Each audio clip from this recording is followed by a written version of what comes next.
madaxweynaha iyo ra'iisul wasaaruhu jundiga ay ku bixiyeen gobolka Galguduud oo ay ra'iisul wasaaruhu 2 bilood soo fadhiyay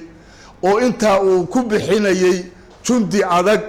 in Galmudug laga helo maamul cadaalad oo loo dhan yahay oo lagu nasto oo qabaa'ilada degan ku midaysan yihiin oo isku dhabar jabiyeen isaga iyo wasiirka arrimaha gudaha iyo amniga ay isku dhabar jabiyeen kharash iyo dhaqaale ay ku bixiyeen inta aragtay ay ku galeen horta hadaanu nahay beesha reero qudub aad iyo aad baan u soo dhaweynaynaa waana ugu hambalyeeynaa oo waxa leenahay jaal madaxweyne jaal ra'iisul wasaare wasiir arrimaha gudaha dawladda federaalka waad ku mahadsantihiin hawsha aad Galmudug ka geysateen iyo dib u heshiisiin sida min leeg ayaa waxaan idin ka filaynaa inaad ka geysataan Jubbaland oo jundi ku bixisaan taana waa idin ka filanaynaa waxa soo haray cabashadayada waxay tahay 12 beelood oo Galmudug ku qaybsaday xuquuq barqo yaanu ka midna beesha Sheekhaaleed baanuna beesha Sheekhaaleed waa qudub iyo loo bogay hadaanu nahay reero qudub xuquuqdayadii baan doonaynaa waxaan ka doonaynaa dawladda federaalka waxaan ka doonaynaa maamulka Galmudug waxaan ka doonaynaa odayaasha reer Galmudug yaanu ka doonaynaa waxaan rabnaa marka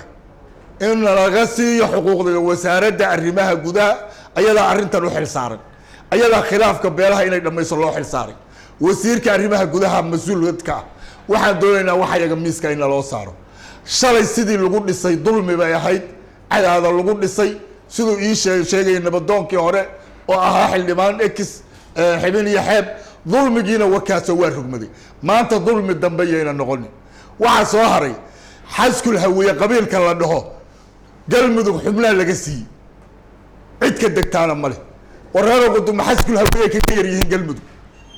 oo isweydiini miyaanu kaga yarna ina kaga badan lahay mooye midda kale 13 sheekh oo caan Galmudug oo wax ka akhriya oo laga yaqaan iyo konton tuulo oo macallin quraan reero qudub joogana waa la soo tirinaya waa jooga nacfiga dadka ugu nacfiga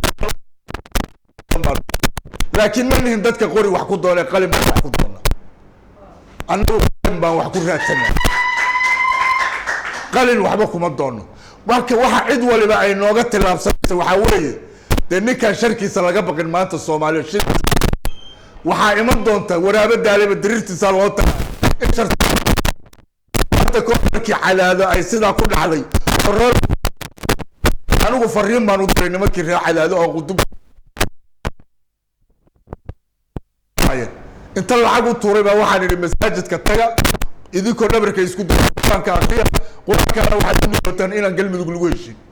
ilaahayna sidii waa ka dhigay war maanta aanu ka ducayno oo tii ka soo celin xuquuqdayada miiska loo saaro hadii kale wallahi tii kale tu ka darmaan taas idin sheeg waxaan ku soo koobayaa federaalka sharafta